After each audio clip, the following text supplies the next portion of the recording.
안녕하세요. 저금리닷컴TV 임동훈입니다. 최근 대출 문턱이 높아지는 상황 속에서 반드시 자금 마련이 필요한 분들까지 함께 고통을 받고 계신데요. 대출 규제가 강화되기만 하고 실질적으로 자금이 필요한 서민들에 대한 구제책이 마련되지 않아 발만 동동 구르고 있는 분들이 많습니다. 그래서 오늘은 자가 소유 주택을 가지고 있으신 분이라면 높아지는 대출 규제에도 문제없이 자금을 마련할 수 있는 방법 중 한 가지인 후순위 담보대출에 대해서 자세히 소개해드리고자 합니다. 사실 후순위 담보대출이라는 단어가 익숙하신 분들도 있으시겠지만 낯설게만 들리시는 분들도 많으실 텐데요. 후순위 담보대출이란 선순위권자가 있는 상황에서 추가로 받는 주택담보대출을 뜻합니다. 그럼 여기서 말하는 선순위권자라는 것이 어떤 것일까요? 선순위권자란 말 그대로 우선순위를 가지고 있는 권리자를 뜻합니다. 만약 해당 주택을 소유한 사람이 빚을 갚지 못해 주택이 경매로 넘어가게 된다면 먼저 배당을 받을 권한을 가지고 있는 사람들이 바로 선순위권자인 것이죠. 만약 여러분이 주택을 구매하셨을 때 은행 등 금융권을 통해서 부족한 자금을 대출을 받아서 집을 구매하셨다면 주택 구입 자금 대출을 해주었던 금융사가 선순위권자가 되는 것입니다. 또한 등기부 등본상에 전세권 설정이 되어 있지 않은 상황이라 하더라도 내 명의의 주택에 세입자가 살고 있는 경우에는 주택 임대차 보호법에 의해서 세입자가 선순위권자가 됩니다.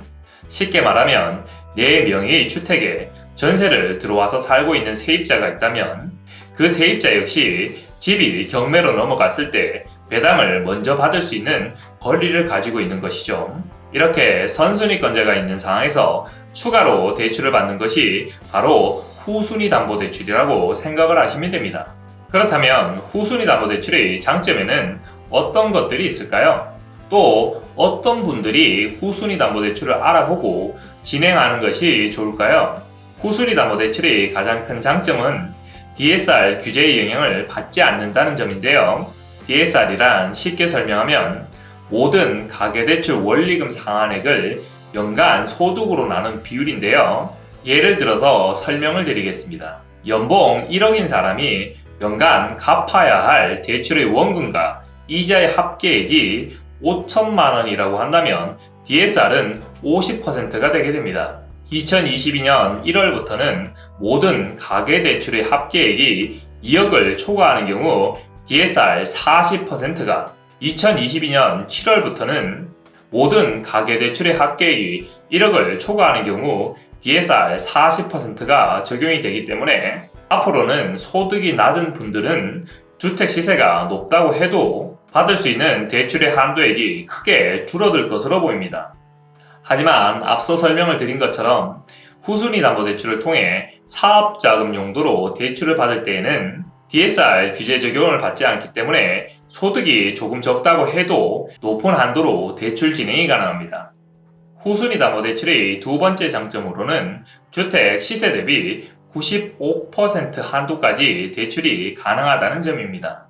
그리고 마지막으로 직장인과 프리랜서는 물론 주부도 창업자금 명목으로 대출이 가능하다는 점인데요. 일반적인 대출의 경우 직장인이나 지속적인 수입이 있는 이들이 아니라면 대출이 제한되는 경우가 많은데 창업자금이 목적이라면 후순위 담보대출은 이러한 제한 없이 대출 진행이 가능합니다. 앞서 제가 설명드린 말들을 자세히 보다 보면 대출 용도를 사업자금으로 진행한다는 말을 자주 했는데요. 왜 대출 용도를 사업자금으로 진행하는 것일까요? 그 이유는 바로 현행 가계자금 목적의 부동산 규제가 사업자금 목적의 대출에는 적용이 되지 않기 때문입니다. 가계자금 대출의 경우 LTV가 투기지역이나 투기가열 지구에는 40%, 조정 대상 지역에는 50%로 규제되고 있는데요. 수도권의 경우 대부분의 지역이 규제 지역에 해당하기 때문에 실질적으로 가계자금 대출로 진행할 때면 LTV 규제 대상이 된다고 볼 수 있습니다. 여기에서 선순위권자가 있는 상황이라면 추가로 받을 자금이 전혀 없는 경우도 심심치 않게 볼 수 있는데요. 그렇게 사업자금 용도로 대출을 진행하게 되는 것입니다. 사업자금으로 진행하게 된다면 투기지역에서는 LTV가 최대 95%, 조정지역에서는 90에서 95%, 비규제지역은 85에서 90%로 LTV 상한선이 일반 가계자금 목적의 주택담보대출보다 훨씬 높아지게 됩니다. 따라서 사업자금 용도로 대출을 진행하게 된다면 보다 많은 한도의 대출을 받을 수 있다는 점을 알 수가 있습니다. 지금까지 후순위 담보대출에 대해서 소개를 해드렸는데요. 그렇다면 이러한 후순위 담보대출은 누가 받을 수 있는 걸까요? 사업소득 증빙이 가능한 실사업자는 물론 직장인, 프리랜서, 주부도 신규 사업자로 등록 시 창업자금 목적이라면 후순위 담보대출이 가능합니다. 후순위 사업자 담보대출의 경우 신규 사업자이든 기존에 매출 증빙이 가능한 사업자이든 전국 모든 지역에서 대출 진행이 가능하지만 시세 1억 5천만 원 이상의 물건만 진행이 가능하다는 점 미리 알려드립니다. 오늘은 후순위 담보대출에 대해서 알아보았는데요. 혹시라도 오늘 영상을 보시고 이해가 안 되시는 점이 있거나 더 궁금하신 내용들이 있으시다면 업무 시간 중에는 유선전화 1670-8832로 연락을 주시고요. 업무 시간 이후에는 카카오톡 아이디 머니7000을 추가 후 문의 남겨주시기 바랍니다. 지금까지 저금이닷컴TV 임동원이었습니다. 감사합니다.